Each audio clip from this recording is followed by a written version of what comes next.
Hello guys, so in today's video I'm going to show you how to form or create an LLC in California. So it's very easy and simple. All what you want to do is go to this website right here. It's called corpnet.com. So then all what you want to do is scroll down until you find right here those options of states. Then choose California right here. After you choose California, it will take you directly into this page. Now all what you want to do is very simple. Click get started. Now choose the plan that you want. For example, you can choose the complete, deluxe, or the basic. I'm gonna choose the complete plan. You can also add some options here.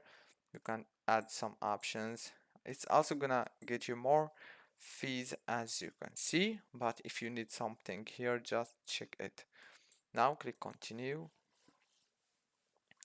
Now right here, all what you want to do is make sure to fill all these informations here.